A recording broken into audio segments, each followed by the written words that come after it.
उस सत्यलोक को प्राप्त होगा। गीता अध्याय नंबर 15 के श्लोक 4 में कहा है कि जब तत्वदर्शी संत मिल जाए, क्योंकि गीता ज्ञानदाता गीता अध्याय नंबर 4 श्लोक 32 और 34 में ये स्पष्ट कर देता है कि पूर्ण परमात्मा अपने मुख कमल से एक तत्व ज्ञान का प्रकाश करता है, बोलता है, सुनाता है, और उसके अंदर इन धार्मिक अनुष्ठानों की विस्तार के साथ जानकारी दी गई होती है। उससे मैं परिचित नहीं हूं। चौथे अध्याय के 34वें श्लोक में कहा कि उस तत्व ज्ञान को तू तत्वदर्शी संतों से पूछ। यदि गीता ज्ञानदाता को ज्ञान होता तो एक अध्याय और बोल देता कि बिजली पड़े थी, उसको पता नहीं था। ऑप्शन छोड़ दिया कि तत्वदर्शी संत ही उस परमात्मा के गूढ़ रहस्य को जानते हैं, उनसे संपर्क साध, उनको विनम्र भाव से दंडवत प्रणाम करके प्रश्न पूछ, फिर वो तत्वदर्शी संत तुझे उस परमात्म तत्व का यथार्थ ज्ञान बताएंगे। तो 15वें अध्याय के 4 श्लोक में श्रीमद् भगवद गीता में कहा कि जब तत्वदर्शी संत तुझे मिल जाए, उस तत्व ज्ञान रूपी शस्त्र के द्वारा इस अज्ञान को हटाकर काट के उसके पश्चात परमेश्वर के उस परम पद की खोज करनी चाहिए, जहां जाने के बाद साधक फिर लौटकर कभी संसार में नहीं आते। और जिसने सभी ब्रह्मांडों की रचना की है, यानी संसार रूपी वृक्ष की प्रवृत्ति जिससे विस्तार को प्राप्त हुई है, और केवल उसी की भक्ति कर और किसी की नहीं, मेरी भी भक्ति त्याग दे। अब ये अपनी स्थिति बताता है गीता ज्ञानदाता दूसरे अध्याय के 12वें श्लोक में, चौथे अध्याय के 5 और 9 श्लोक में, और 10वें अध्याय के 2 श्लोक में कि कहता है कि अर्जुन, मेरे और तेरे बहुत जन्म हो चुके हैं, आगे भी होंगे और पहले भी हुए हैं, और उनको तू नहीं जानता, मैं जानता हूं। मेरी उत्पत्ति को ना तो देवता जानते, ना ब्रह्मा विष्णु महेश जानते, ना ऋषि जानते, क्योंकि ये मेरे से उत्पन्न हुए। तो पिता की उत्पत्ति को पुत्र संतान नहीं बता सकती, पुत्री नहीं बता सकती। कौन बताएगा? दादाजी बताएगा, जो पिता का पिता बताएगा। तो सबका जो पिता है, जिसको परम पिता हम कहते हैं, वो कबीर देव हैं, कबीर साहब हैं। उन्होंने आके बताया इस ज्योति निरंजन की उत्पत्ति और ब्रह्मा विष्णु महेश की उत्पत्ति, दुर्गा की उत्पत्ति आज तक विश्व में कोई बताने वाला नहीं था। उसके बाद इस दास पर दया हुई है, जो आपके सामने भगवान के गूढ़ रहस्य को खोला है।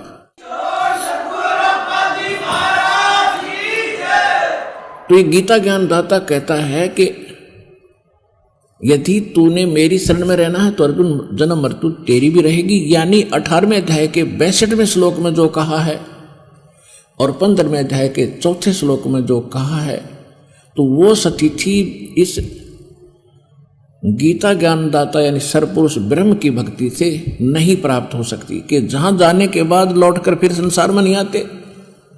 और जो शाश्वत स्थान है, जहां परम शांति है, तो उसको ही प्राप्त होगी परम शांति, जो पूर्ण रूप से मोक्ष प्राप्त करके उस स्थान पर चला जाएगा जहां जाने के बाद फिर लौटकर संसार में नहीं आना पड़ता। तो उसके लिए गीता ज्ञानदाता खुद कहता मुझे बात पता नहीं, उसके लिए तत्वदर्शी संतों की खोज करने के लिए कह दिया। तो वो तत्वदर्शी संत कौन कौन थे? आदरणीय धर्मदास साहिब जी, आदरणीय मुल्कदास साहिब जी, आदरणीय नानक साहिब जी, आदरणीय दादू साहिब जी, आदरणीय गरीबदास साहिब जी, गांव छुड़ानी, जिला झज्जर हरियाणा वाले, आदरणीय गीसा दास साहिब जी, गांव खेखड़ा, जिला बागपत, यूपी वाले, और आदरणीय स्वामी रामानंद जी, काशी वाले। तो ये महापुरुष थे तत्वदर्शी संत। और उनके बाद ये दास है वो तत्वदर्शी संत, ना बीच में कोई रहा और ना पहले था और ना आगे होगा। तो कहने का भाव ये है कि अब जो प्रसंग चल रहा है कि गीता वेदों में क्या बताया है, ऋग्वेद मंडल नंबर 9 सूक्त 96 के मंत्र 8 में 18 में 17 और 18, 19, 20 का सीधा सा बता देता हूं। इसमें यह कहा गया है कि वो परमात्मा जब शिशु रूप धारण करके प्रकट होते हैं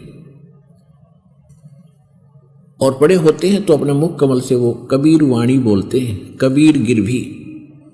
कबीर वाणी के द्वारा अपनी महिमा की का ज्ञान वो स्वयं बोलते हैं, उच्चारण करके बोलते हैं, कविताओं से बोलते हैं, लोकोक्तियों के माध्यम से बोलते हैं, जिस कारण से वो प्रसिद्ध कवि भी कहलाते हैं, लेकिन वो परमात्मा होते हैं और उनके ढेर सारे अनुयायी बन जाते हैं।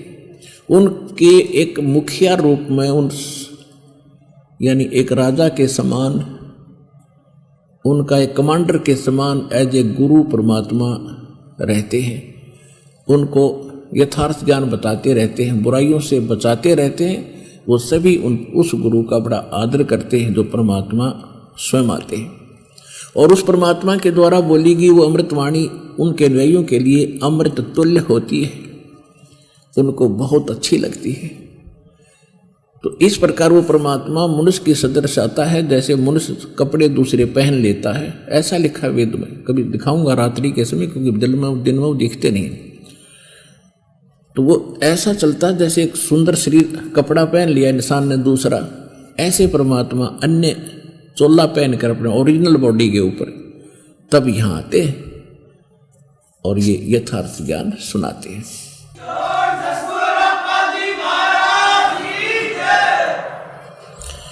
अब जो वेद बताते हैं वही हमारे वो महापुरुष बताते हैं जिनको भगवान मिले। तो इस ज्ञान को सुनने के बाद फिर आप संशय रहित हो जाओगे। और श्रीमद् भगवत गीता अध्याय नंबर 2 के श्लोक नंबर 53 में यही कहा कि अर्जुन, जिस समय तेरी बुद्धि नाना प्रकार के भ्रमित करने वाले ज्ञान वचनों से हटकर एक परमात्म ज्ञान पर, तत्व ज्ञान पर आश्रित हो जाएगी, यानी फाइनल हो जाएगी, तब तो तू योग को प्राप्त होगा।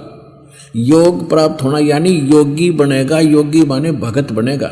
योगी ये नहीं होता जो पेट का पानी हिला दे, ऊपर न पैर कर लिए नीचे न कर लिए, ये तो एक शारीरिक एक्सरसाइज है। योग का अर्थ है भक्त, परमात्मा से मिलने की प्रयत्न करने वाला, नहीं परमात्मा से योग करने वाला, मेल करने के लिए जो प्रयत्नशील है उसको योगी कहते हैं, भक्त कहते हैं। तब तक तू भगत बनेगा। और भगत भी तभी बनोगे जब आप कभी निसंशय होकर लग जाओगे। फिर तो कोई आ जाओ आपके सामने, आप ज्ञान में उससे विचलित नहीं हो सकते। वो चाहे मानो चाहे ना मानो, वो बात अलग रहेगी।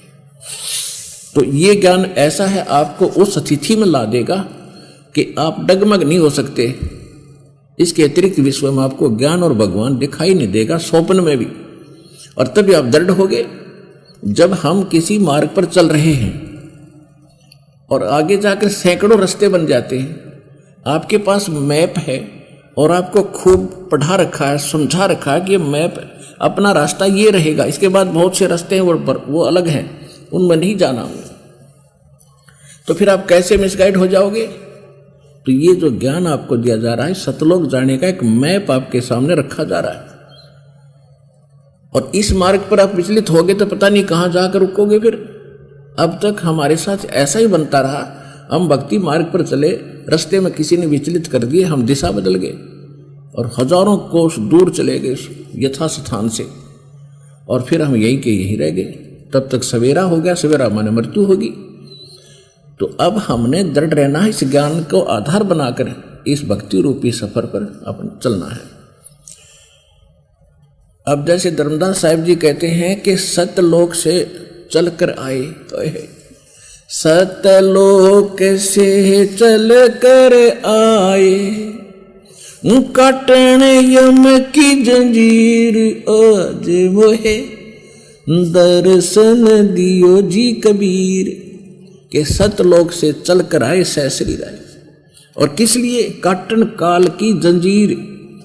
हमारे को इस काल ने कर्मों के बंधन की मोटी मोटी जंजीर बांध रखी है, बेल बांध रखी है, जिनको हम देख नहीं पा रहे, समझ नहीं पा रहे, इतनी सूक्ष्म है। इन बंधनों को काटने वाला केवल कबीर परमेश्वर है।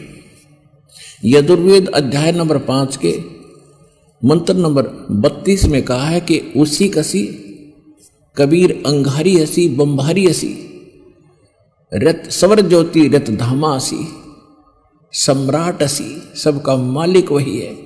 इसका अर्थ पता है, उसी माने परम शांतिदायक असी माने है, जो पूर्ण शांति देने वाला।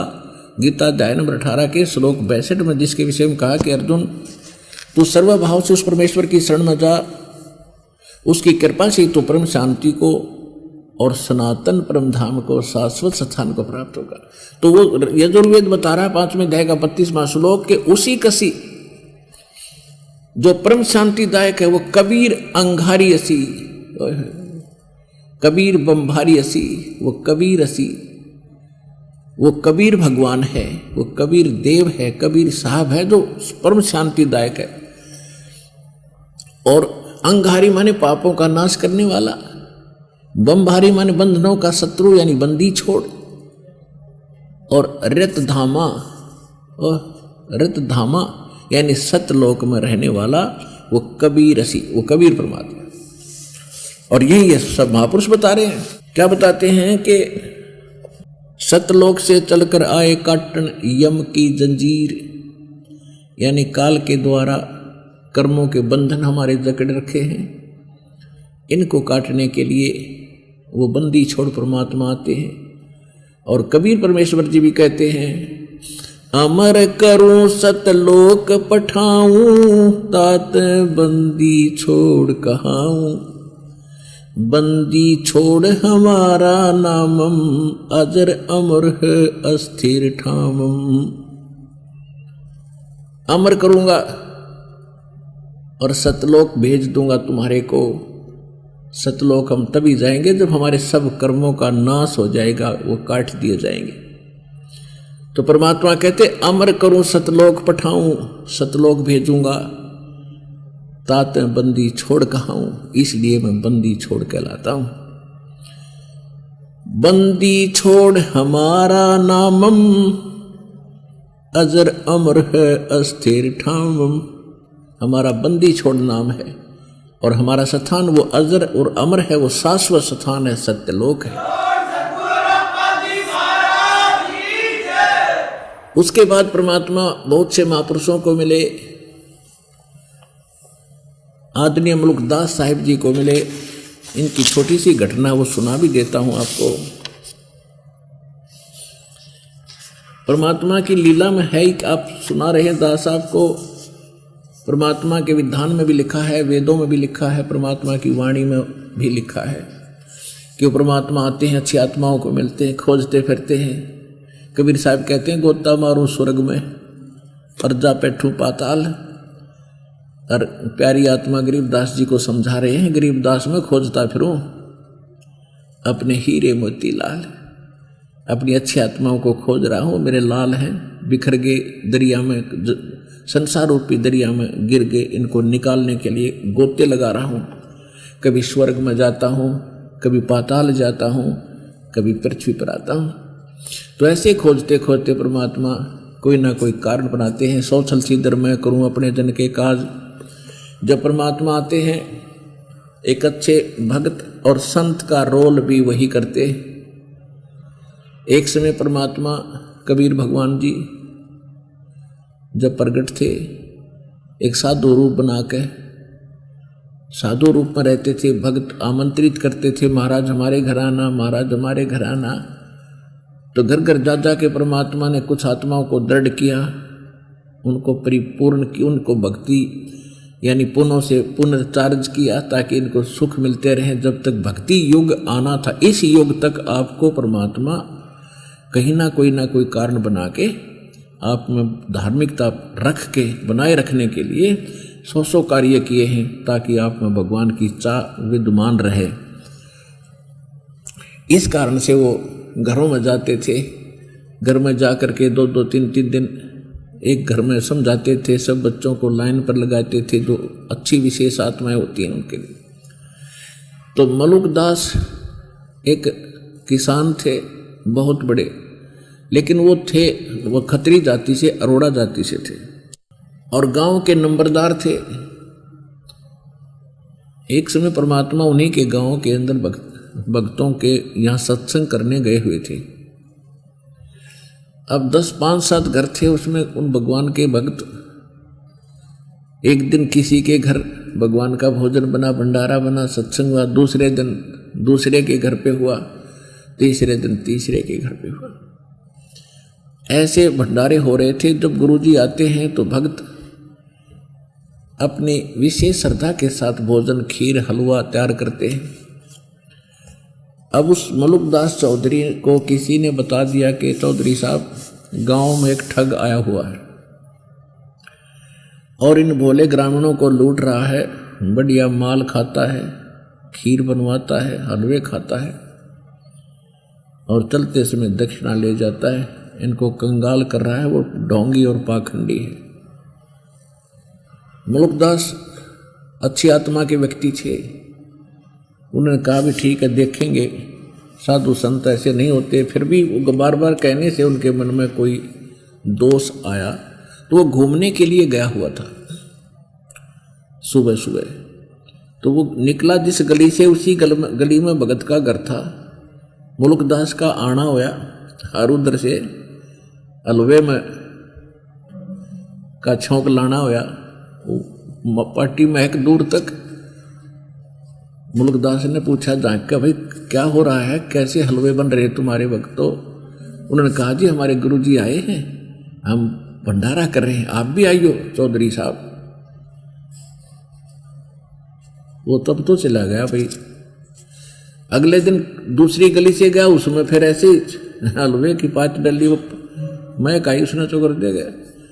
आखिर में उस पर नहीं रहा गया, अभी तो रोज कई दिन हो गए यहीं रुक रहा है, आज इसने समझा देता हूँ और भगा देता हूँ।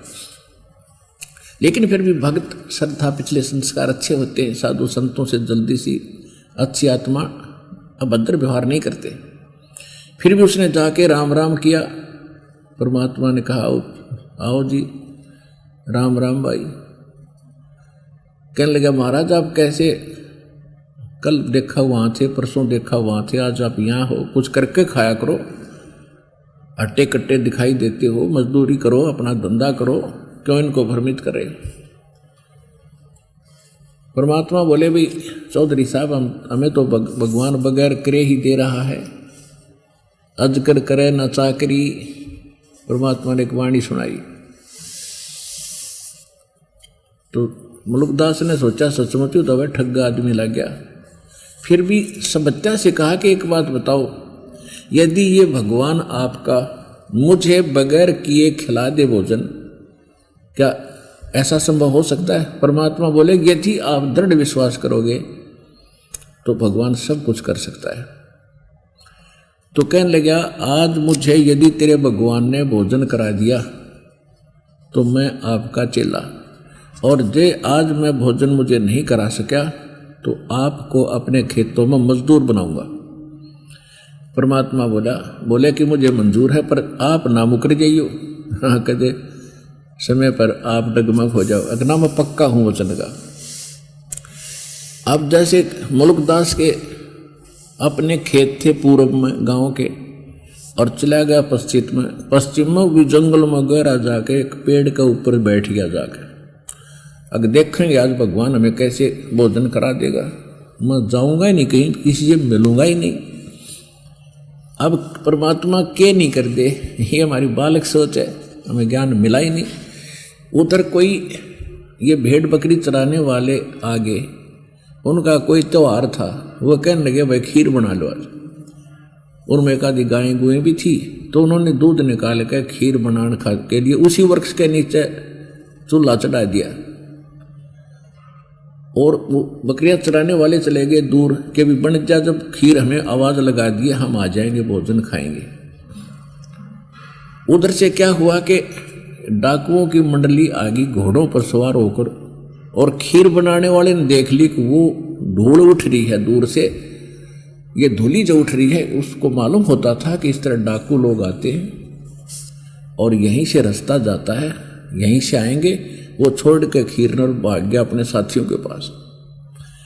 अब वहां आकर वो रास्ते के गुजरे तो उन्होंने देखा डाकुओं ने कि अभी यहाँ कोई खाने पीने की वस्तु बन रही है, रोको। वो सारे उड़के, उस्ताद ने पूछा क्या है इसमें देखो, उनके हेड ने पूछा, उसने उठाकर देखा जी खीर है, कतीता जी बनन लग रही है। तो सारे उतर लिए घोड़ों पर से, भूख लग रही है, खीर खाओगे पहले। तो उनमें से एक कहने लगा भाई पहले ये देख लो कोई जालसाजी ना हो, इसमें कोई जहर मिला गया विष, और सारे मर जावा, पहले किसी पशु पक्षी को खिला के देख लो थोड़ा। तो उन्होंने सोचा भी बनाने वाला डर के भाग कर कहीं छुपा होगा, गया कहाँ होगा। इधर उधर देखा, फिर एक ने देखा कि वो ओछ बैठा ऊपर, उसका कहने लगे वो बैठा ऊपर। तो मलुकदास चौधरी साहब से कहा उन डाकुओं ने कि भाई नीचे आ जा। अब उसने ना पता था डाकू है नीचे, ये नो बोला ना आऊं, नीचे नहीं आऊं मैं। उन्होंने दिखाई गोली बंदूक, आव है या मारे गोली तेरे। तब उसका समझ माइए तो कोई ओपरे आदमी है भाई, सीधे आदमी को नहीं। फिर नीचे उतरा टुप देसी, और उस एक ढक्कन था उसका पात्र था, उस पर खीर डाल दी अच्छी सी, ठंडी सी कर दी, अखा है इसको। वो बोला ना खाऊं, खीर कति नहीं खाऊं। अब खीर खाओ तो प्रण टूटे और चौधरीपना छूटे, गुरु जी का चेला बनना पड़े, उसने मुश्किल मैच की। तो वो डाकुओं को पक्की जच गई कि ये पक्का बदमाश आदमी है, जब खीर नहीं खाता इसने कोई गड़बड़ कर रखी इसमें। वो 2-4 लात मारी, 2-4 मुक्के जबरदस्ती खिलाई, खा। अब वो डरता खावर भगवान के शुक्र मनावे कबीर परमेश्वर से, हे परमात्मा आज मेरी जीवन रक्षा कर दो, सदा आपके चरणों में रहूंगा। परमात्मा ने मरोड़ काटनी आवे है हमारी।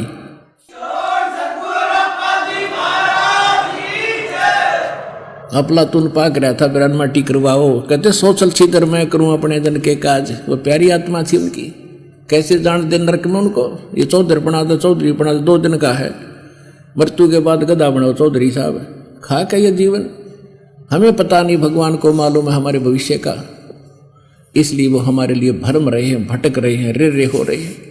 हम बालक हैं, माया की भांग पी के लेट गए थे, कुछ भी हो देखी जाएगी, फिर क्या देखेंगे।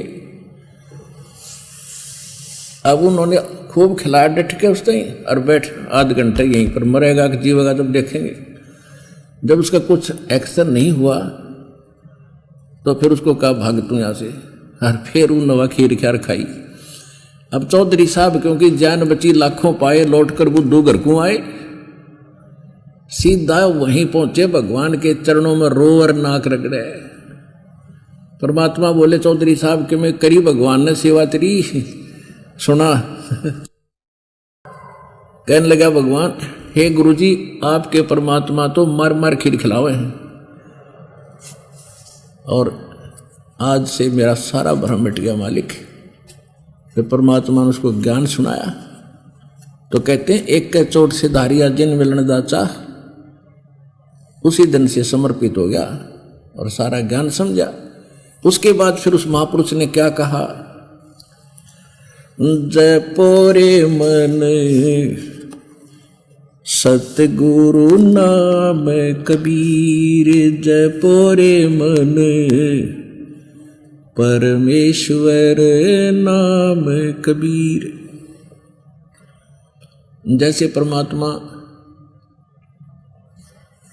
सुनाया करते महिमा, जैसे अन्य जो रामकृष्ण के पुजारी अधिक होते थे और लीला सुनाते थे, कभी कृष्ण जी बंसुरी बजाते थे, पशु पक्षी भी आसपास आ जाते थे, गोपियां भी घर से भाग कर आ जाती थी। परमात्मा बोले भाई उस थारी कालंदरी माने जमुना के तीर एक बंसुरी मैं भी बजा के दिखाता हूँ। काफी भक्त आसपास के व्यक्ति जमुना के ऊपर आ गए और परमात्मा ने ऐसे हाथ किया, आसमान से एक बंसुरी आई और मालिक ने जो बंसुरी बजाई, कहते पशु पक्षी वो गांव के लोग तो आए, दरिया का वो जल भी वहाँ बर्फ की तरह डट गया, नो का नो, कति हलचल बंद होगी। आसमान के देवता भी चारों तरफ आकर सुनने लगे। इन लोगों के लिए तो सौपन सा था और वो सामने दिखे परमात्मा ने जो वो बांसुरी बजाई।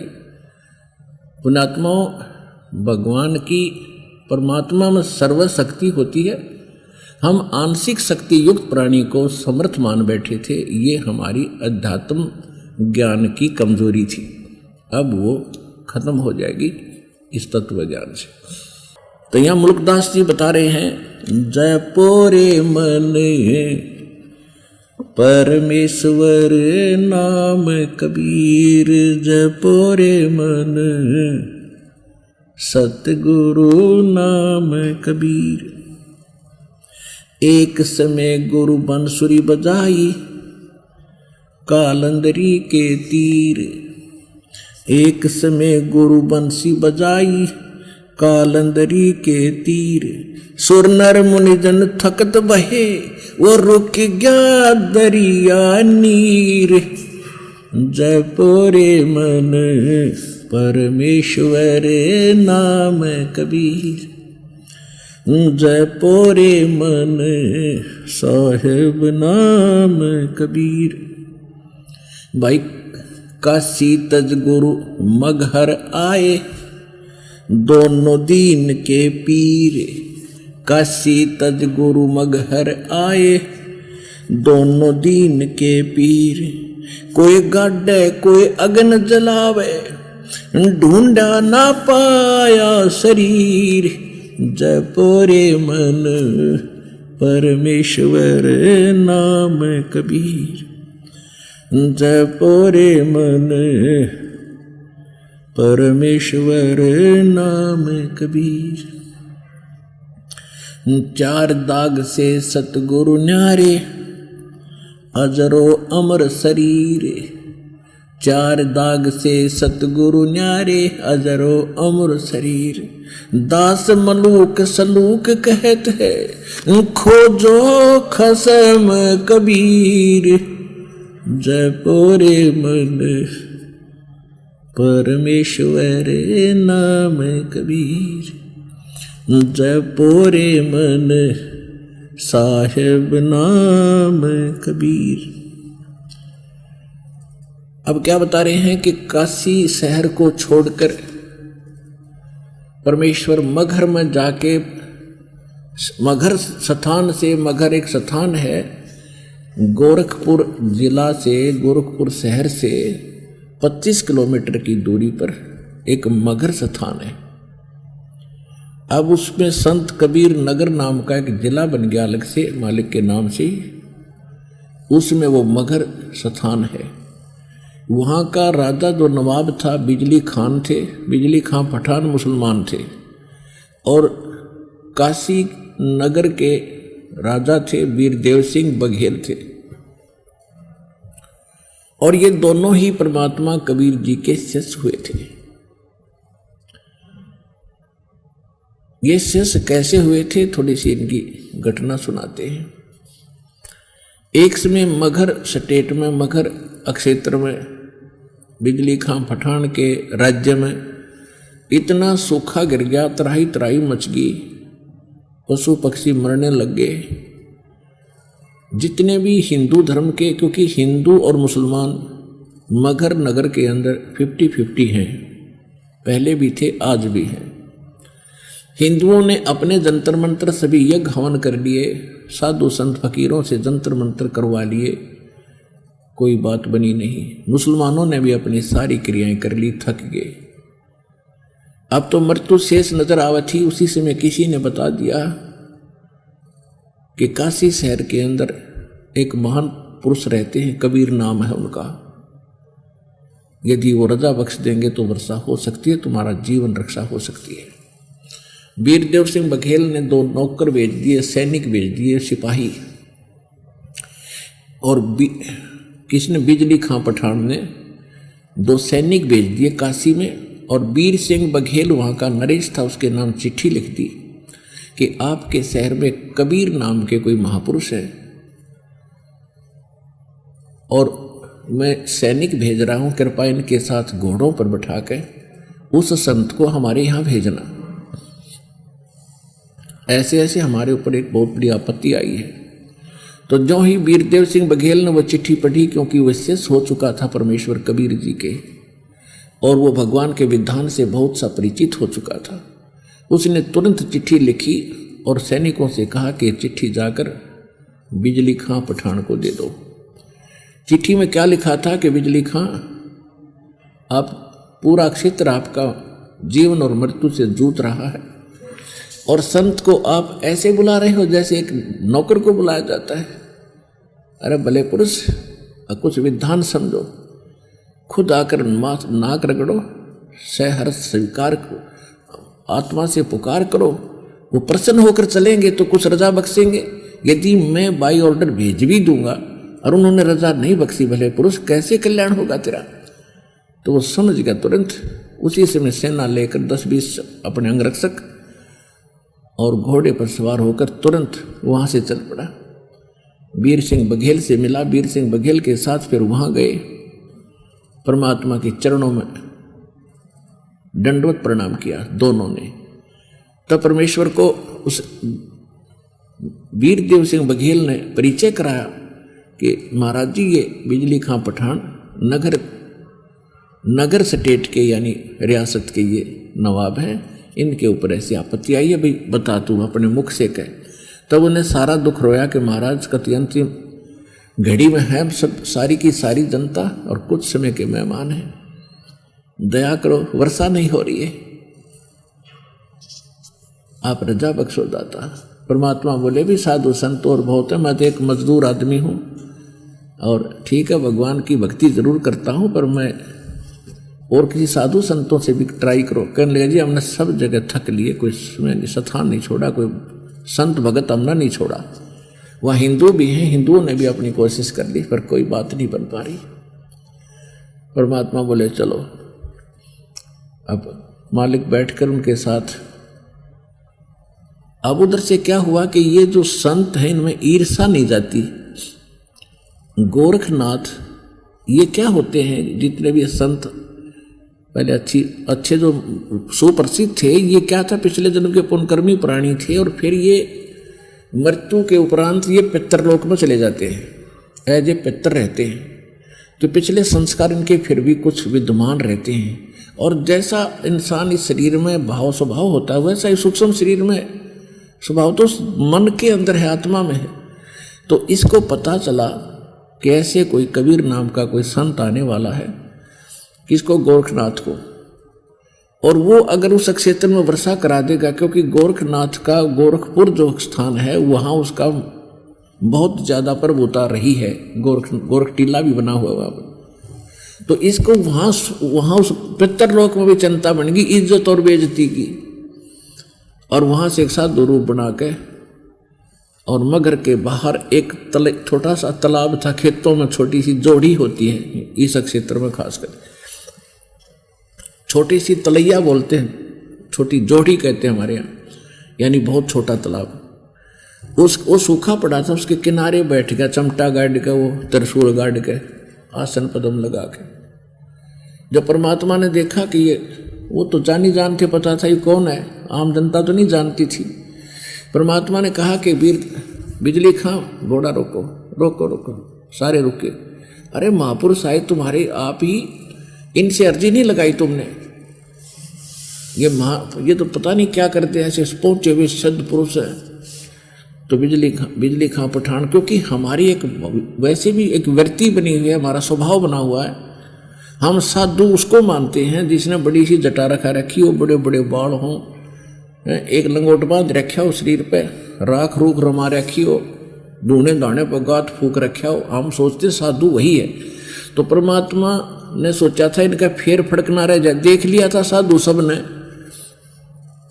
उन वीर सिंह बघेल ने भी देख लिया था कि बैठा है।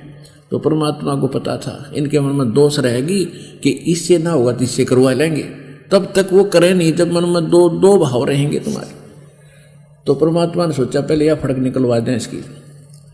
तो उन्होंने कहा कि बिजली खां पठान ने, अर्ज करो इनसे, ये तो कुछ भी कर सकते हैं, ऐसे सिद्ध पुरुष देख लो, इनके चेहरे से लगता है बड़े पहुंचे हुए महापुरुष है। अब सुना के कह रहे थे गोरखनाथ को, गोरखनाथ फूल गया, डोडा हो गया। क्यों तक मना संत पाए तो मन ने सरा मेरे को प्रशंसा कर रहे थे। तो वीर सिंह बिजली खां पठान ने जाके प्रणाम किया, कहा कि महाराज ऐसे ऐसे बुरा हाल हो गया हमारा, त्राही त्राही मच गई है, काफ़ी समय से वर्षा नहीं हो रही है, दया करो वर्षा करा दो, कोई जल व्यवस्था करो। गोरखनाथ जी उठे, वो त्रिशूल गाड़ रखा था जमीन पर, वो निकाला, उस जोड़ी के बीच में जाकर त्रिशूल मारा ऐसे जमीन में, और फिर निकाल दिया। उसमें से एक जल स्रोत निकला और वो तलैया भरगी, वह तलैया भरगी। तो परमात्मा बोले कबीर जी देखो भाई रे, तुम कहाँ घूम रहे थे? तुम्हारे गांव के गोरे बैठे महापुरुष ने कर दिया ना पानी पानी। अब वीर सिंह वो बिजली खां पठान कहने लगा महाराज उस सिद्ध पुरुष से कि महाराज इससे तो एक दिन के भी पशु ना तृप्त हो सकते, वर्षा कराओ दाता। तो गोरखनाथ क्या कहता है कि तुम्हारे भाग्य में वर्षा नहीं है, तुम्हारे पुण्य शेष नहीं है, अभी तो 2 वर्ष वर्षा और नहीं हो सकती। वो आपके वहाँ कोई पुण्य नहीं है इस क्षेत्र के लोगों के, और मैंने ये अपने कोटे से दे दिया। और कोई ज़्यादा हमारे पास कोई समर्थ है तो उससे बात कर लो जाके, यानी अपने तो बढ़ाओ, किससे नहीं माना था ताकतवर। वो तो हो गया फ्यूज। अब वो उनको पता लगी गया था कि इससे काम कैसे क्या चलेगा, एक सारे पशु एक बार पी जाएंगे इसको। तो तब उनकी फड़क निकली और कहा भगवान आप दया करो। कौन? वो बिजली खां पठान और साथ में नगर के लोग भी आगे काफी पता लगा महाराज आन लग रहे हैं, सारे निकल के आगे, क्यों मरे सब कुछ भूखे प्यासे। तो परमात्मा बोले भाई ठीक है, मैं तो एक भगत आदमी हूं, अर्जी लाऊंगा भगवान तो जब सुन ली तो मेरी। जहां वो बैठा था गोरखनाथ उससे 100 फुट दूरी पर परमात्मा बैठ गए ध्यान मगन होकर, एक सिर्फ लीला कर रहे थे और कहा भी तुम अपने घर न जाओ सारे, मैं अर्जी लाऊंगा जब मेरी सुन ली तय। ये कैसे जाओ? सबके पैरों तले की धरती खिसेगी कि मैं वर्षा उर्षा हो तो चलना है। अरियो महाराज आड़े बैठ गया, आगे भी ना चलता। परमात्मा बोले तुम जाओ भाई, ना रास्ते में भीग जाओगे, बच्चे भी हैं तुम्हारे साथ। वो उनका ना समझ में आई, कुछ चल पड़े, कुछ आसपास खड़े थे। इतने में क्या देखा नो, बादल आए गरज के, काली घटा छाएगी और मूसलधार वर्षा होने लगेगी। ठोक दिए सारा कुछ अक्षेत्र। बोलो सतगुरुदेव। जल कर दिया 1 घंटे के अंदर, कति फुल्लम फुल। सारा गांव उमड़ के चरणों में गिर गया। गोरखनाथ ठाकर चमटा जाता रहा। अगिया कीर्ति मैं तो कह रहा था कि 2 वर्ष तो वर्षा नहीं हो गई, यो डूंडा ठा दिया। इस नाथ जय समर्थ सतगुरु जो चावे सो करही, और 14 कोट दूत जम डरही। ऊत भूत जम त्रास निवारे, और चित्रगुप्त के कागज पाड़े। ये समर्थ कबीर भगवान है। इस प्रकार तो परमात्मा ने फिर उनको उपदेश दिया ज्ञान का, भक्ति का, अध्यात्म मार्ग का, कि भाई तुम्हारे जितने संस्कार पुण्य थे वो समाप्त हो चुके। अब तुम्हारा पूरे क्षेत्र का विनाश होना था, भूखे मर का मरना था, टक्कर मार मार के। तुम्हारे पर रहम हुई, किसी महापुरुष ने, किसी पुण्यात्मा ने तुम्हें मुझ दास का पता बता दिया और मेरी अर्ज भगवान ने सुन ली। तो बिजली खां पठान और गांव के नगर के सभी लोग कहने लगे मालिक नो ना कहो, अब नहीं मान सकते कि आपसे अतिरिक्त कोई परमात्मा है। अब पुण्यात्मा जिसकी जो जान बचाओ उसका तो वही भगवान। और वैसे भी रियल में भगवान थे ही थे, फिर भी वो समर्थ थे। समर्थ अपनी बड़ाई कभी नहीं करना चाहता, लेकिन उसके गुण प्रगट हुए बिना रहा नहीं करते। तो सभी ने जब ज्ञान सुना कि भाई तुम एक पिता के बच्चे हो, ये हिंदू और मुसलमान तुम आप पर बन गए, तुम भगवान के लिए ही बटे हो, भक्ति करो, तुम एक पिता की संतान हो। हिंदू और मुसलमान का खुदा 2 नहीं है, भगवान 2 नहीं है, एक ही प्रकार के मनुष्य हैं, एक ही प्रकार की बहनें हैं, सब एक प्रकार की माताएं हैं। तुम आपस में अलग अलग बनकर बैठ के दुश्मन बन बैठे। तो उन्होंने कहा कि कभी आप धर्म के नाम पर झगड़ा नहीं करोगे, नहीं करेंगे। कभी भी आप जीव हिंसा नहीं करोगे। सब ने कहा जी नहीं करेंगे, क्यों पाप करते हो तो अब तुम सारे मरोगे। तो सब ने उस समय सारी स्वीकृति दी। फिर गांव में नगर में लेकर गए मालिक को। वहाँ एक व्यक्ति था, 65 साल की उम्र वाली थी, उसकी पत्नी की माहवारी भी बंद हो चुकी थी, और एक का मात्र रट लगा रहा था, भगवान संतान दे। उसकी पत्नी भी रोए बुरी तरह, भगवान औलाद नहीं। तो परमात्मा ने आशीर्वाद दे दिया, भाई ये तो चल खिलौना दे दूंगा पर भक्ति भी कर लो। उसके 10वें महीने उस माई का लड़का हो गया। ये दास वहाँ गए थे पर्सनली बहुत से भक्तों को लेकर के मगहर के अंदर। तो मगहर के अंदर जब परमात्मा वहाँ गए हुए थे तो हमने जब पता किया, उन्होंने बताया ऐसा ही जो हम सुना करते थे कि यहाँ एक पूरा मोहल्ला है, मोहल्ला यानी एक पूरी कॉलोनी है जो परमात्मा के नाम से उस मोहल्ले का नाम है। उस मोहल्ले का नाम है कबीर करम मोहल्ला। कबीर करम मोहल्ला यानी कॉलोनी। कबीर परमात्मा का, करम माने रहम, फारसी में करम माने रहम, यानी परमात्मा के रहम से बसा हुआ मोहल्ला कबीर करम मोहल्ला आज भी विद्यमान है। तो ये सुख और न्यारा दिया, और भी बहुत से परमात्मा ने ये सुख दिए। तो बिजली खां पठान और वहाँ के जितने थे सभी परमात्मा के शिष्य बने, हिंदू और मुसलमान।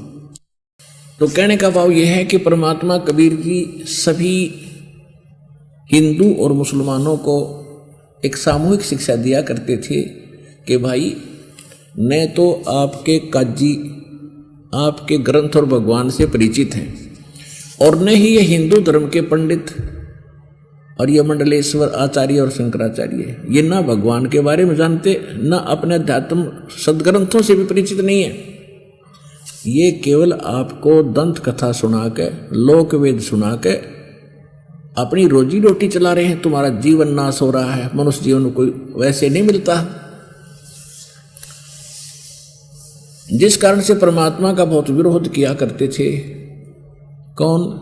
काजी और मुल्ला, पंडित और मंडलेश्वर, और कहा करते थे ये धानक है, जुलाहा है, ये क्या जाने सदग्रंथों के बारे में, शिक्षा इसके पास नहीं, कोरी बकवास घटता है, ये झूठ बोलता है।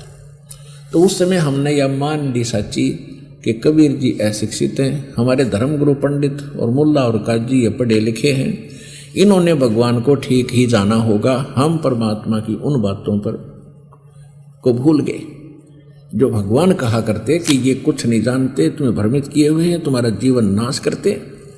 वो हमारे गले उस समय ना उतरी, और आज क्योंकि परमात्मा ने हमें शिक्षित किया, उन्हीं सदग्रंथों से वो सच्चाई सामने आई। अब आपने सब न मान ली। आप वही आत्मा हो जो भगवान के साथ 600 वर्ष पहले भी रहे थे। 64 लाख से हुए थे परमात्मा के।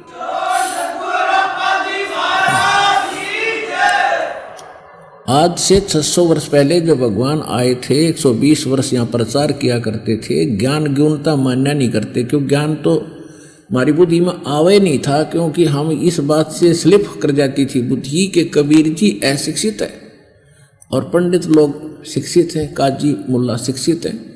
तो ज्ञान तो हमने घना सा सुना नहीं, लेकिन परमात्मा तो समर्थ थे, हमारे पिता हैं, हमारे लिए भटक रहे। तो वो ये चाहते थे कि एक बार ये कुछ दिन मेरे साथ लग जा और इनको भक्ति से कुछ चार्ज कर दूं, इनका घड़ा भर दूं, और फिर जब तक पीढ़ी पिछली पीढ़ी का युग समय आओगा 1997 के बाद तक, कि तब तक इनके पुण्य युग घड़ा भरा रहे और ये घड़े दुखी ना हो, भगवान की आस्था इनमें बनी रहे, इनको मनुष्य जीवन मिलते रहे।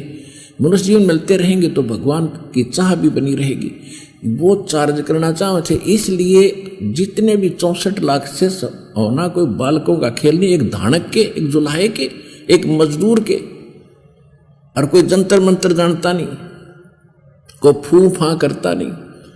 आशीर्वाद दे दिया, सारे सुख।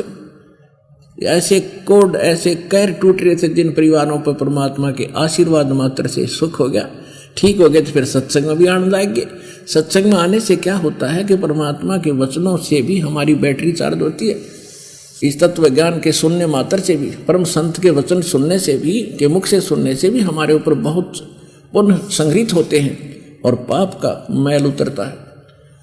तो फिर आने लगे और सौ जगह जाके गुण गाने लगे कि भगवान आए हैं, परमात्मा यानी परम शक्ति युक्त हैं, सब लागे कर्ण, और सब जो भी आज्ञा मालिक के पास सबको सुखी कर दिया।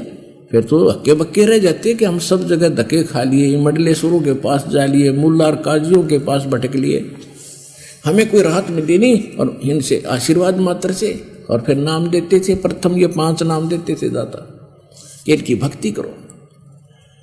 तो वो चार्ज कर गए हमारे को, 64 लाख से सो गए थे उसमें दाता के।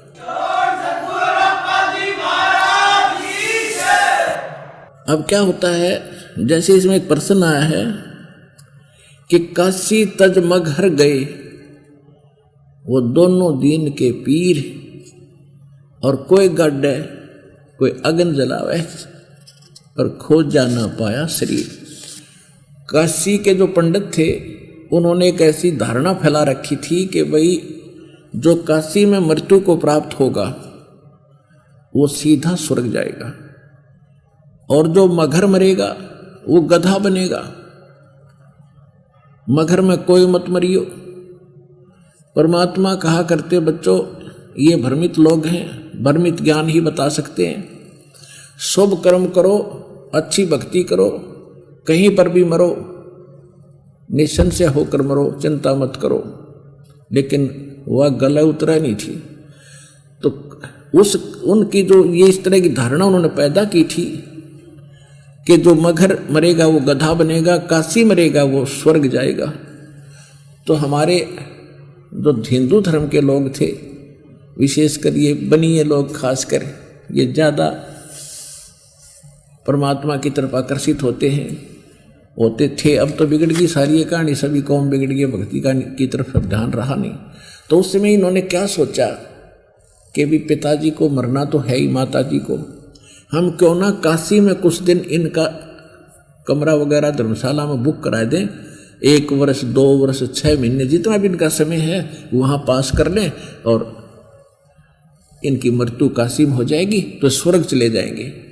क्योंकि हमारे गुरु जी ने कह रखा है, और गुरुओं के ऊपर शेष विश्वास किया ही करते हैं, तो बट नेचुरल है। तो इस उद्देश्य से हिंदू लोगों ने अपने माता पिताओं के लिए काशी की धर्मशालाओं में कमरे बुक करा दिए, और वहाँ के मैनेजर को महीने का खर्चा दे दिया, उनका खान पीन की व्यवस्था वहाँ करवा दिया। फिर उन धर्मगुरुओं ने सोचा कि क्यों ना हम इनको अपने पास ही रख लें, वो जो धर्मशालाओं में किराया देते हैं वो हमें मिल जाएगा, 2 रोटी हम अपने घर बनाएंगे, उसमें से ये भी खा लेंगे। तो एक पंडित जी ने और 6-7 बुढ़े बुढ़िया राख दी लालच में। अब उन्हें फिर समस्या आई, क्योंकि वर्ग तो एक का संभालना मुश्किल हो जाए, और वहाँ 6-7 कोई कहीं थूक रहा है, कोई कहीं पेशाब कर रहा है, कि वर्ग व्यवस्था खूब थी। तो उन पंडित जिया के सिर में दर्द हो गया, किया तो बात बिगड़ गई भाई। पैसे के लालच में वो भला मोल ले ली उन्हें। फिर उन्हें क्या तरीका अपनाया कि स्किन की कुकर टिकट कट रहे, कैसे पीछा छूटे। एक अफवाह और फैला दी कि गंगा के किनारे, गंगा दरिया के किनारे एक आरा लगा दिया। आरा मशीन, लकड़ी काटने का आरा देखा होगा अपना, बड़े बड़े 5-6 फुट का, 7-8 फुट का लंबा होता है। उसकी एक ऐसा स्ट्रक्चर बनाया, एक स्थान बनाया, उसमें ऐसे बना के, और उसके एक आरत सी बना दी, और उस आरत में आरा ऊपर चला जा, दूर हैंडल लगा दिए उसके 50-20 30 फुट 50 फुट दूर झाड़ बो जड़ा में, और वहाँ से उनका रस्सा बांध लिया, हैंडल रस्से को वहाँ बांध दिया। रस्सा ढीला कर दें और नीचे के रस्से को 1 बार 2 बार ऐसे कर दें, वो गर्दन कट गया। उन्होंने क्या तरीका अपनाया, अफवाह फैला दी कि परमात्मा की तरफ से एक क्रोंत आता है, क्रोंत आरा बोलते हैं इसको, और जिसने जल्दी स्वर्ग जाना हो उसके लिए स्पेशल फीस रख दी 100 रुपये।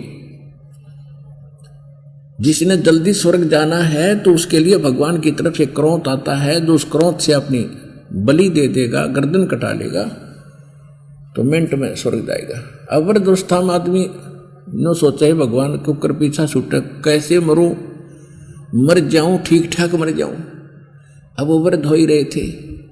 अब उनके बुढ़ों ने जब यह ज्ञान सुना तो उन बच्चों को कहा, बेटा हमने तो मरना ही है, हम दुखी भी बहुत हो लिए हैं, वृद्ध भी बहुत हो चुके हैं। गुरुजी कह रहे हैं कि ऐसा भगवान की तरफ से कोई ऊपर से क्रोध आता है स्वर्ग से, और जो उससे अपना कुर्बानी दे देता है वो सीधा स्वर्ग जाता है। 100 रुपये फीस है बेटा, दे दो।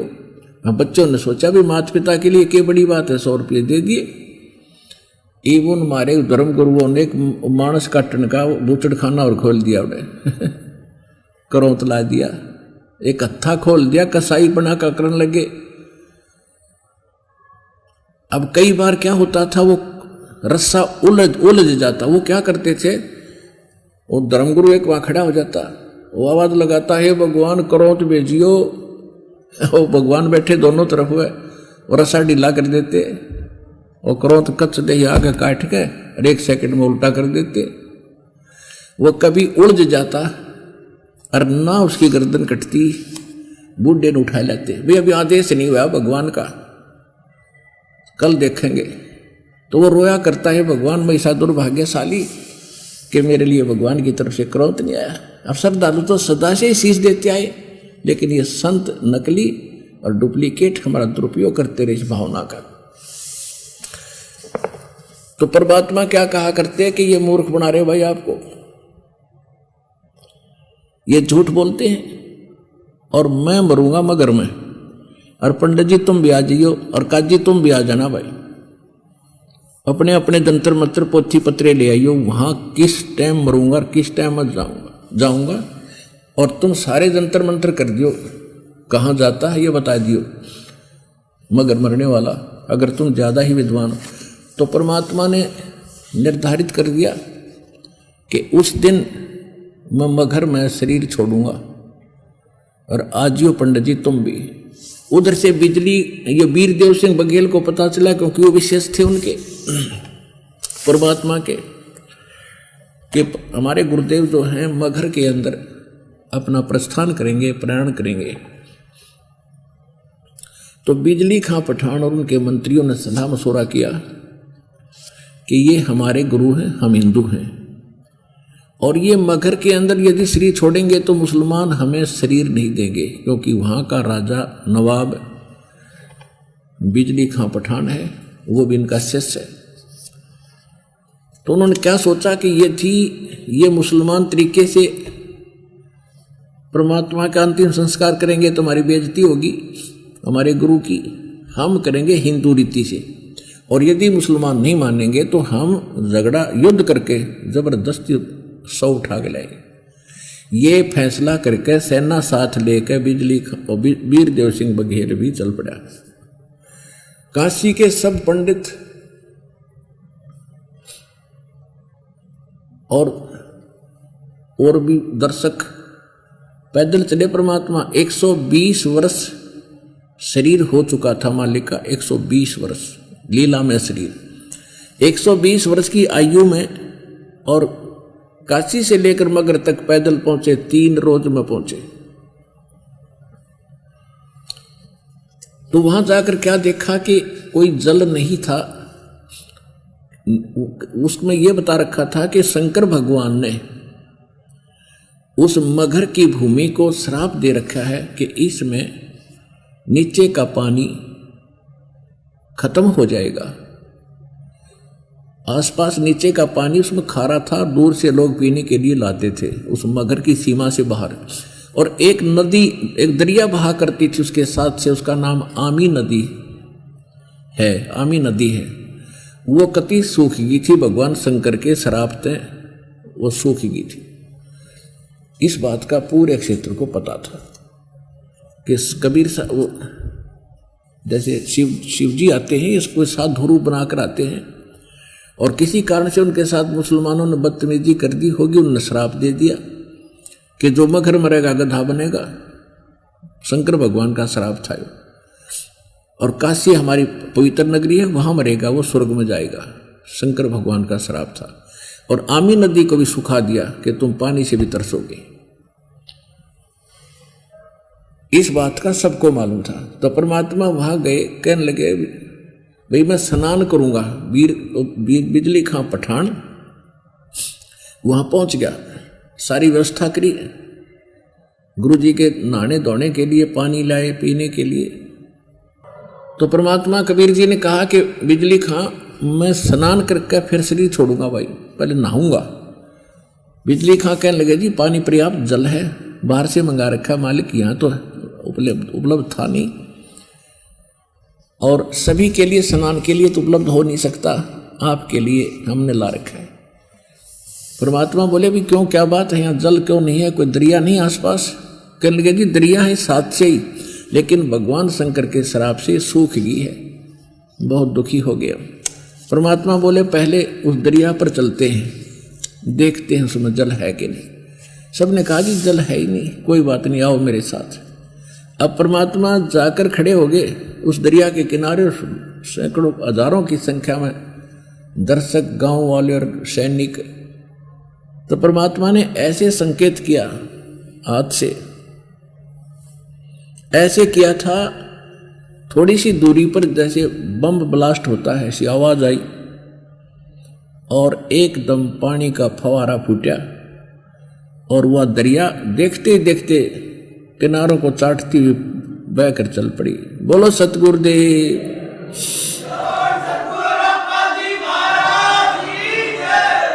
तो सभी ने स्नान किया और मलमल कह नहाए, सौर सब पिया, खूब बढ़िया स्वच्छ जल।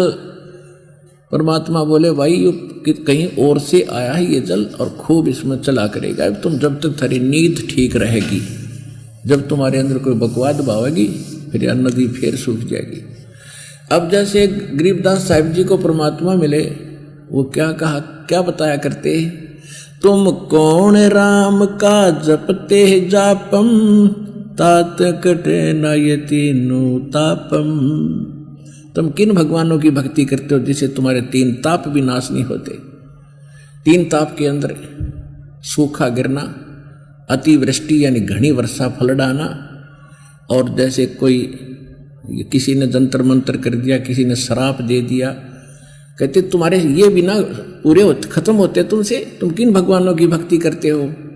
समर्थ का शरणाग हो, रंग होरी हो, भाई कबू न हो ऐ काज राम, रंग होरी हो।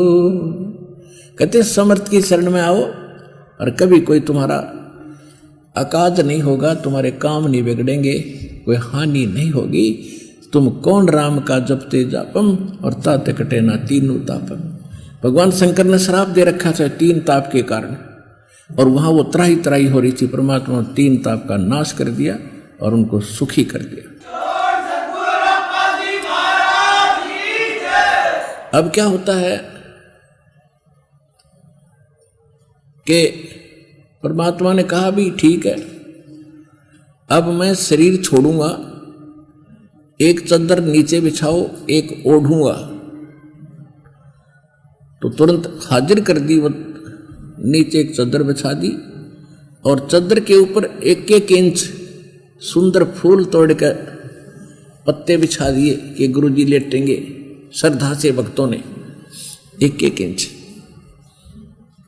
तब परमात्मा ने कहा कि वीर सिंह रखा जी, उधर से क्या था कि बिजली खां पठान जो मगहर के राजा थे, नरेश थे यानी नवाब थे, उन्होंने भी ये धारणा बना ली थी कि हम अपने गुरु जी का अंतिम संस्कार मुसलमान रीति से कब्र में दबाएंगे, अपनी रीति से करेंगे। और यदि हिंदू नहीं मानेंगे तो हम युद्ध भी करेंगे। दोनों सेनाएं खड़ी, कति तैयार, अस्त्र शस्त्र सजा के, और भगत दर्शकार्य बहुत गिने। तब परमात्मा ने कहा,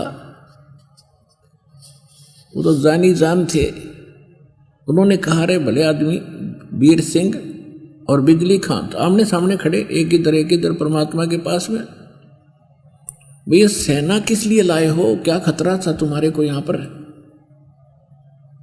अब वो दोनों राजाओं ने सिर नीचा कर लिया। अब क्या कहें गुरुजी के सामने, हम तो कुछ और सोचे खड़े थे। तब अन्य लोगों ने, जो मुसलमान और हिंदू थे, वो अपने आप बोलने लगे, कहने लगे जी हम सेना इसलिए लाए हैं कि हम आपके शरीर, आपके शव को हिंदू रीति से इसका अंतिम संस्कार करेंगे और काशी नगर में ले जाएंगे। मुसलमान कहने लगे हम इनको बिल्कुल नहीं ले जाने देंगे और हम मुसलमान रीति से अपने गुरु जी के शव का अंतिम संस्कार करेंगे। तब परमात्मा ने 1 घंटा प्रवचन किए, कहने लगे भले आदमियों, 100 वर्ष 120 वर्ष तक मैंने तुम्हें क्या ज्ञान दिया, आज भी तुम हिंदू और मुसलमान दो समझते हो, तारी अकल गाम चली गई। अब भले पुरुषों, और खबरदार जब तुमने मेरे शरीर को ऐसे ऐसे किया, तुम एक काम कर लेना, मेरा इस शरीर जो कुछ भी इस पर चदरों के बीच में मिला है उसको बेटा आधा आधा ले लेना, तुम झगड़ा ना करना, नहीं तो नाश हो जाएगा, कत्लेआम हो जाएंगे। मालूम था कि ग्रह युद्ध छिड़ जाएगा हिंदू और मुसलमानों का। महाभारत से बड़ा कहर होना था। और उस समय के जो जंतर मंत्र पत्रापोथी करने वाले ये बताया करते थे कि इस सन में, इस विक्रमी संवत में एक कहर टूटेगा और बहुत घनी जनहानि होगी। वो ये नहीं बता पा रहे थे होगी किस कारण से, तो वो भी एक निर्धारित काल का जाल और अटैक था। परमात्मा ने वो भी खत्म कराया। एक श्री कृष्ण, एक महाभारत निटाल से क्या, जिसको हम भगवान रूप में पूजा करते थे। महाभारत से भी भयंकर युद्ध होना था हिंदू और मुसलमानों का, पूरे भारत में आग लग जानी थी। परमात्मा ने लीला करी कि यदि तुमने झगड़ा किया तो 3 तलाक।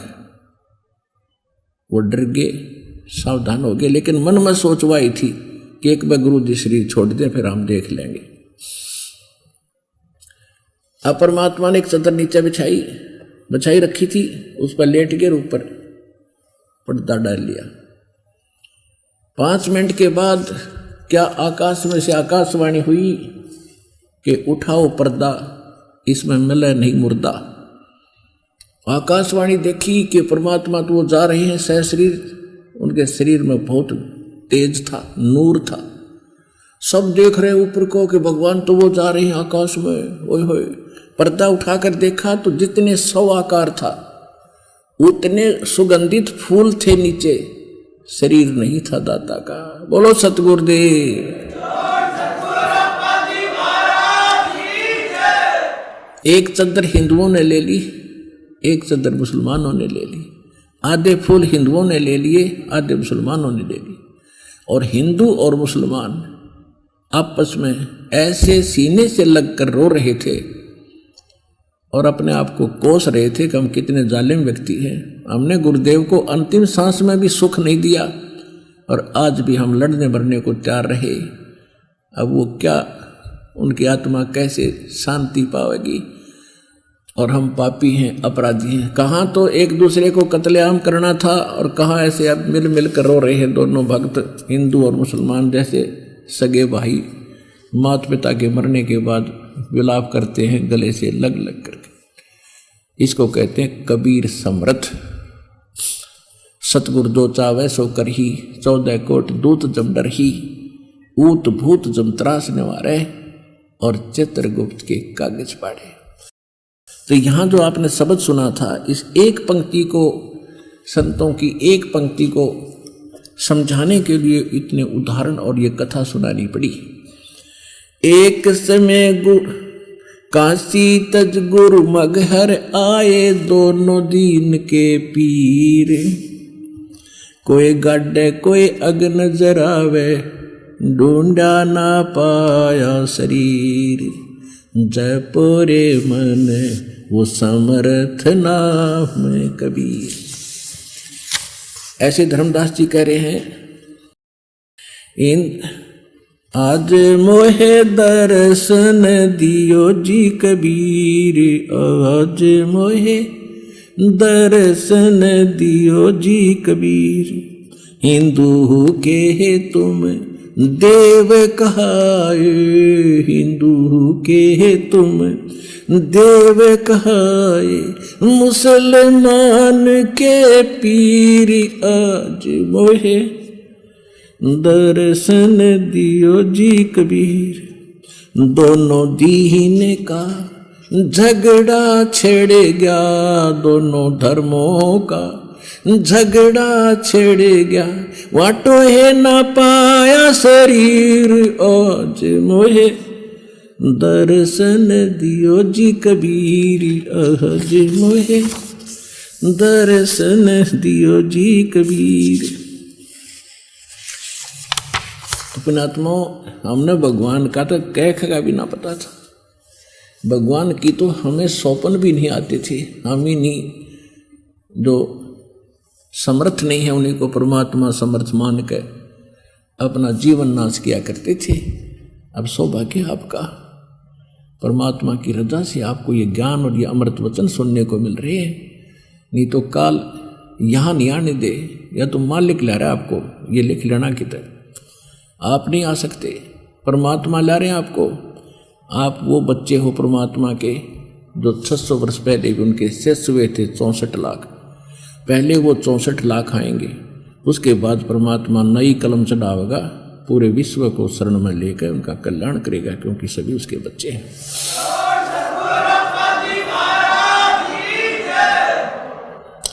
अब जो आज का प्रसंग चला था कि भाई परमात्मा को जानने पहचानने और अपने अंदर दृढ़ता उत्पन्न करने के लिए हमने कोई ना कोई आधार बनाना पड़ेगा। अब सबसे बड़ा आधार हमारे ग्रंथ है, उनको तो हम फाइनल मानते ही रहे। उसके बाद जो संत परमात्मा जिनको मिला वो ऊपर गए, फिर उन्होंने जो लीलाएं बताई, परमात्मा ने जो लीलाएं की, जो सुख दिए, और जो वेदों से फिर अब मिल रहे हैं, तो कौन है परमात्मा। और फिर उन महापुरुषों ने जो भगवान से मिले, भगवान ने उनको कहा भी ऐसे नहीं, अब तो मैं ले आया आपको, सतलोक ले आया हूं और ये तुम देख लो, ये तुम्हारा मूल स्थान है। जितने भी चींटी से लेकर हाथी और ये रंग से लेकर राजा और भूत पितरों से भूतों पितरों से लेकर देवता तक, जितने भी वो 21 ब्रह्मांड में प्राणी हैं, वो सब तुम यहीं रहा करते थे। अब इस सुख को छोड़कर तुम कहाँ भटक रहे हो। सारा जीवन तुम्हारा एक रोजी रोटी पूरी नहीं होती हुआ, और यह सब भरे भराए भंडार हैं। ओए होए, अब उसको देख के जो भी महापुरुष वहां गया, फिर तो वो तो कहते ना, दांतों तले उंगली जब चबाता ही रह गया। उन्होंने फिर कलम तोड़ महिमा गाई उस समस्त कबीर भगवान की और सतलोक की। अब उनमें से एक दादू साहब जी हैं। दादू साहब 7 वर्ष के थे, बच्चों में खेल रहे थे। जिंदा महात्मा के रूप में भगवान आए, वो आते लीला ऐसी करते ही। उनको एक पान के पत्ते के ऊपर पहले ज्ञान सुनाया, फिर उसकी रुचि बढ़ाई, और बच्चे उठकर चले गए, वो अकेला बच्चा रह गया। तो परमात्मा ने अपने करमंडल से अपने मुख में पानी भरा और पान के पत्ते पर उसको वापस कर दिया, और दादू से कहा कि ये अमृत है, बच्चा पीवेगा? खिलाओ जी। बालक तो बड़े गजब की आत्मा होती है, अखिल दो जी। गट गट पी गए, और फिर उनकी परमात्मा से उन्होंने अर्ज की थी कि मुझे सतलोक दिखाओ दाता। वो गवाह बनाने थे, तो उनको आत्मा को निकाल ले गए। दादू अचेत हो गए, दादू जी के अचेत हो गए, जैसे कोमा में होते हैं, मरता नहीं उसमें प्राणी। घर वालों ने खोज खाज कर देखा, खोजा कि बच्चा वहाँ था, कि बच्चों ने बताया कि इसके पास एक बाबा जी बैठा था, उसने ऐसे ऐसे किया था, और हमने तो पिया नहीं, और इसने वो जल पी लिया जो उसने अपना जूठा पिलाया था, और हम भाग गए, ये वहाँ बैठा रह गया। उसके बाद इसकी ये दशा होगी। घर वाले घर ले आए, 3 दिन 3 रात अचेत पड़ा रहा दादू जी। उसमें उसकी आत्मा को सारे भरमा के दिखा के भ्रमण करा के फिर तीसरे दिन वापस छोड़ा। आसपास सब रिश्तेदार इकट्ठे हो गए, हाहाकार मची हुई थी। जब दादू जी से सचेत हुए, उन्हें देखा ये क्या हो गया। नहीं तो दादू जी सोचते मुझे सौपन आया होगा, जब सारे हाहाकार मच रही थी तो विश्वास दृढ़ कि मैं तो भगवान के साथ गया था। और कौन है वो भगवान? जिन मोको निज नाम दिया सोई सतगुरु हमारे, दादू दूसरा कोई नहीं ये कबीर सिरजनहारे। दादू नाम कबीर की जय कोई लेवे ओटे, उनको कभू लागे नहीं ये काल बजर की चोटे। दादू नाम कबीर का ये सुनकर कांपे काले, नाम भरोसे नर चले भाई होए न बाका बाले। जो जो शरण कबीर की वो तिरगे अंत अपारे, दादू गुण के ता कहूँ कहत न आवे पारे। कबीर करता आप है दूजा ना कोई, दादू पूर्ण जगत को भक्ति दृढ़ावत सोए। ठेका पूरा होवे जब ये ठीक पूरा हुआ जब, ठीक पूर्ण होवे जब सबको तुझे शरीर। दादू काल चंपे नहीं जब जो नाम कबीर। आदमी की आयु घटे तब यम घेरे आए, काल के दूत आकर पकड़ लेते हैं जब व्यक्ति की आयु समाप्त हो जाती है। आदमी की आयु घटे तब यम घेरे आए, सुमरण किया कबीर का दादू लिया बचाए। मेट दिया अपराध सब वो आ मिले छन माही, दादू सोंग ले चले कबीर चरण की छाही। सेवक देव निज चरण का दादू अपना जाने, बरंगी सत्य कबीर ने कीन्या आप समाने। दादू अंतर्गत सदा ये छिन छिन सुमरण ध्यान, दादू अंतर्गत सदा ये छिन छिन सुमरण ध्यान। वारो नाम कबीर पर ये पल पल मेरे प्राण। सुन सुन साख कबीर की यो काल नवावे माथ, धन धन तीनों लोक में है दादू जोड़े हाथ। केरी नाम कबीर का ये विखम काल गजराज, दादू भजन प्रताप से ये भाग्य सुनत आवाज। पल एक नाम कबीर का दादू मन चितलाए, अस्थि के असवार को ये स्वान काल ना खाए। सुमरत नाम कबीर का ये कटे काल की पीरे, दादू दिन दिन ऊंचा होए फिर परमानंद सुख सीरे। दादू नाम कबीर की जय को लेवे ओट, तिनको कभू लागे नहीं ये काल बजर की चोट। और संत सब कूप है केते झरीता नीर, दादू अगम अपार है ये दरिया सत्य कबीर। अब ही तेरी सब मिटे ये जन्म मरण की पीर, श्वास उश्वास सुमर ले दादू नाम कबीर। कोई सरगुण में रीझ रहा कोई निर्गुण ठहराए, दादू गति कबीर की मोह से कहीं न जाए। जिन मोह को निज नाम दई सोई सतगुरु हमारे, दादू दूसरा कोई नहीं कबीर सिरजनहारे। अपनात्मा एक किसी को भी सच्चा सिद्ध करने के लिए दो गवाह पर्याप्त होते हैं, और दास ने परमात्मा को परमात्मा सिद्ध करने के लिए थ्योरेटिकली प्रैक्टिकली और कम से कम 6-7 गवाह आपके सामने रख दिए कि Kabir is God, Kabir is God, Kabir is God. अब दादू साहब क्या बता रहे हैं, परमात्मा की महिमा को कैसे वर्णन कर रहे हैं कि जिसने मुझे निज नाम दिया, सच्चा नाम दिया, वास्तविक सार नाम दिया, वही मेरा भगवान, वही मेरा गुरु है। और दादू दूसरा कोई नहीं, कबीर सृजनहार। फिर कहते हैं दादू नाम कबीर की जय कोई लेवे ओट, उनको कबू लाग गए नहीं ये काल वज्र की चोट। पग पग पर ये तक तक मारे, काल अचानक बाना। कहते हैं ये काल तक तक के पग पग पर पता नहीं के अटैक कर दे किस प्राणी के ऊपर, किसी को अधरंग कर दे, किसी के कुछ कर दे, किसी को एक्सीडेंट दुर्घटना मार दे, कि तब फ्लड ला दे। तो परमात्मा नानक दादू साहब कह रहे हैं कि जो कबीर साहब की ओट में सच्चे गुरु के माध्यम से जो आ गया वो ओट होती है, और उनको कबू लाग गए नहीं फिर काल वज्र की चोट। काल के तीर का उस पर असर नहीं होगा जो वो अटैक करता है कर्मों के आधार से। दादू नाम कबीर का सुनकर कांपे काल, और नाम भरोसे नर चले, सच्चे नाम के साथ चलेगा तो हो न बाका बाल। कहते कबीर करता आप है दूजा ना कोई, और दादू पूर्ण जगत को भक्ति दृढ़ावत सोए।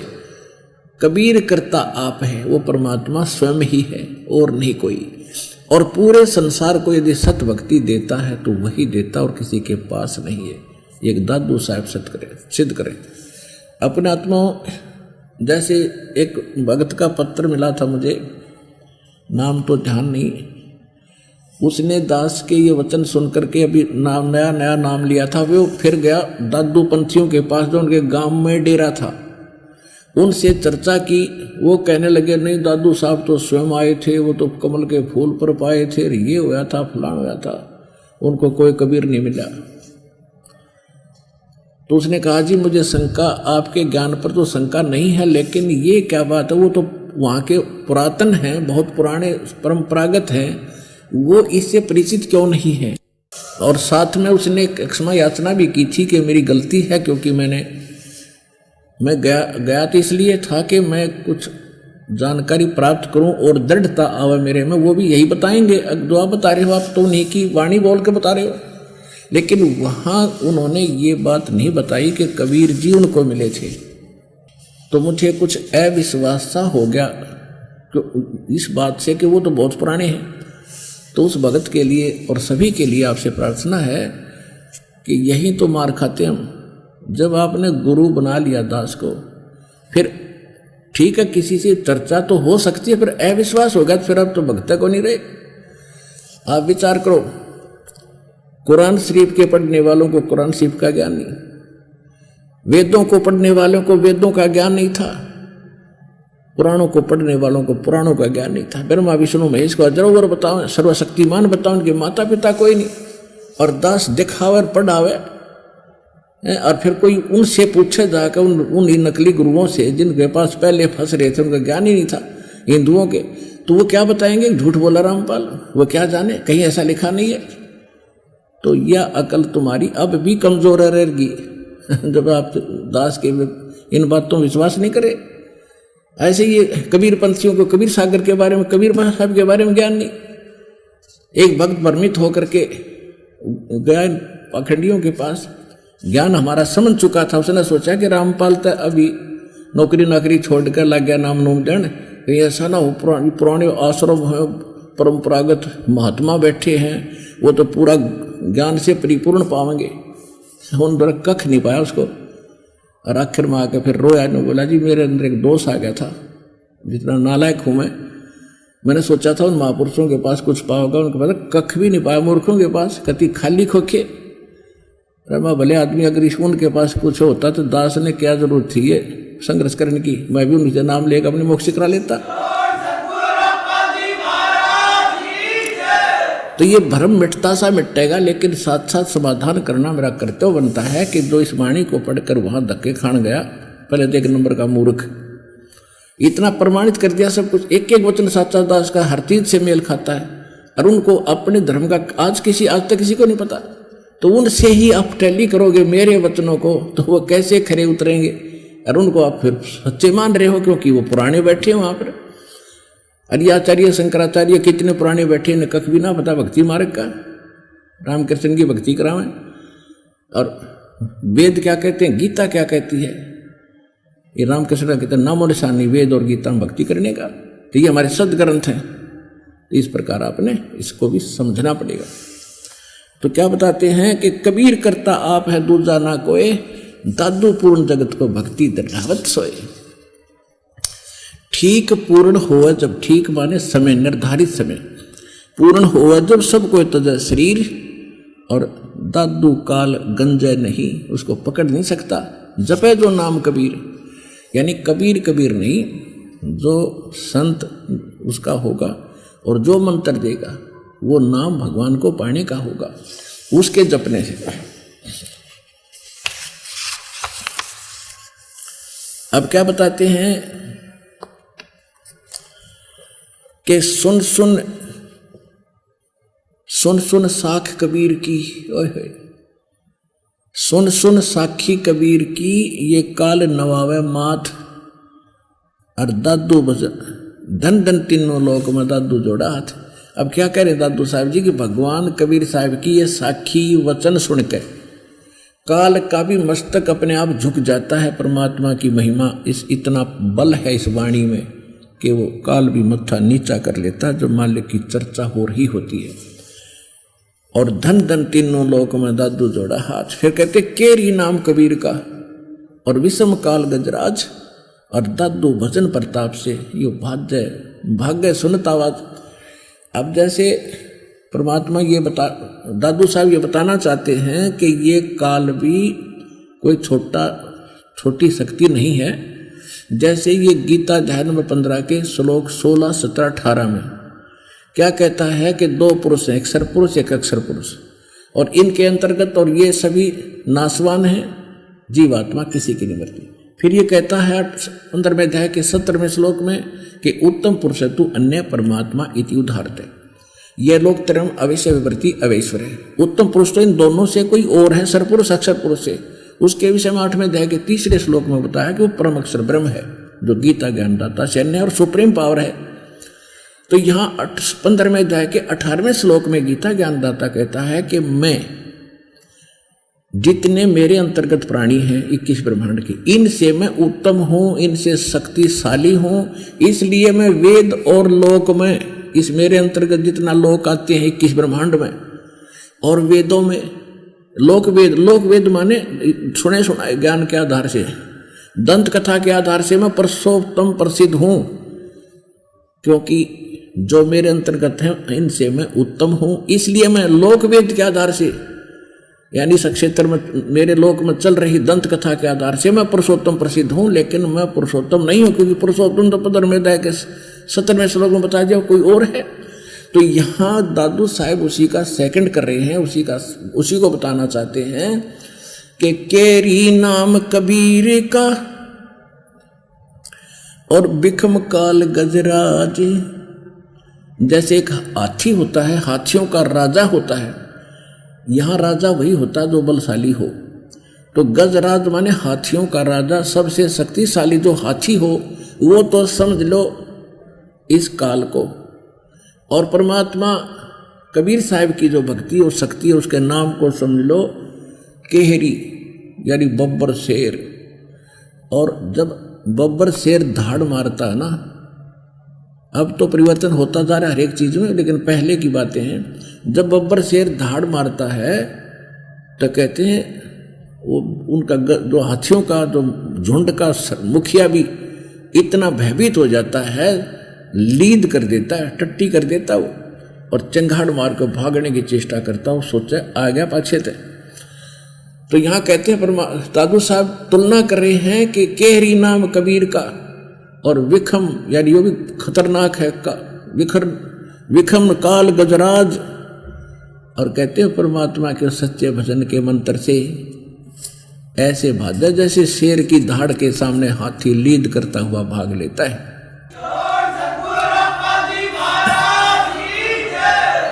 पल एक नाम कबीर का दादू मन चितलाए, अस्थि के असवार को स्वान काल ना खाए। अब दूसरी पंक्ति में, दूसरी वाणी में दादू साहब जी परमात्मा की शरण में आए प्राणी को कितना सुरक्षित सिद्ध करना चाहते हैं कि आप कितने सुरक्षित होगे और काल की इस पहुंच से आप कितने बाहर होगे। जो काल आपके ऊपर अटैक करने थे, कर्मों की मार डालनी थी। जैसे एक हाथी के ऊपर बैठा व्यक्ति, वो तो समझ लो भगवान की शरण में है जो हाथी पर बैठा है, और अब परमात्मा ने इस काल को कौन सी संज्ञा दी है? कुत्ते की। हाथी पर बैठे हुए व्यक्ति को एक कुत्ता कोई हार्म नहीं कर सकता, हानि नहीं पहुंचा सकता। अंडरस्टूड है। वो उसको कुत्ते की पहुंच से कितना ऊपर है, कितनी दूर है। पहले तो हाथी का निकट नहीं आ सकता, और आ भी गया तो वो हाथी को कोई हानि पहुंचा नहीं सकता।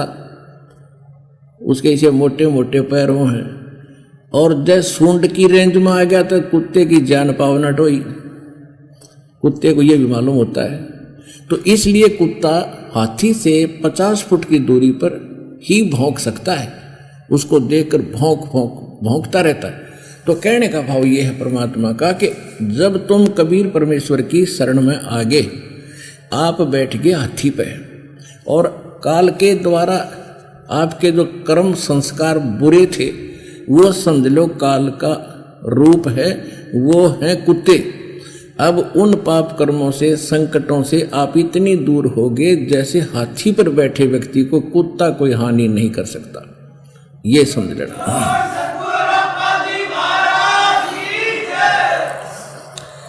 पल एक नाम कबीर का दादू मन चितलाए, अस्थि यानी हाथी के असवार को ये स्वान काल ना खाए।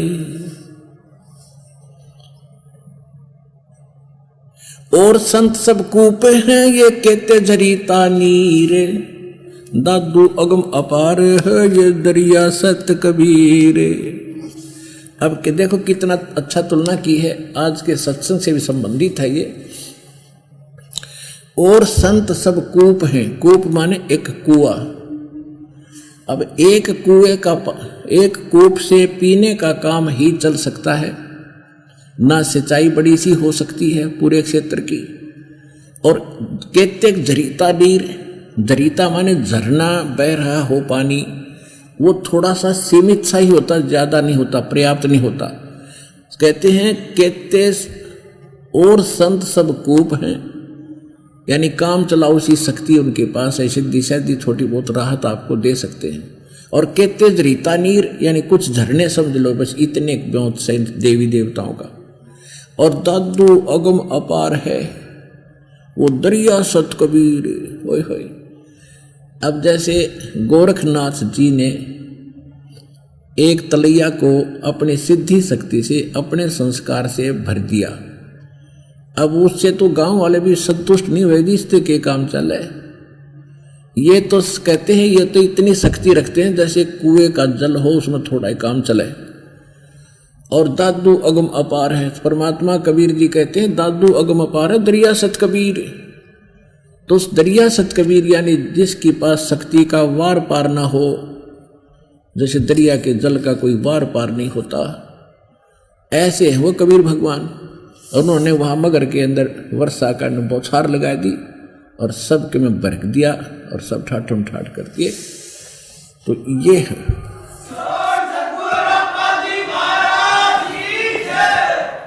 तो पुण्यात्माओं, आज आपको ये सिद्ध हुआ कि वेद बताते हैं परमात्मा ऐसी लीला करता है, और उसमें लीला करते समय अच्छी आत्माओं को मिलते हैं।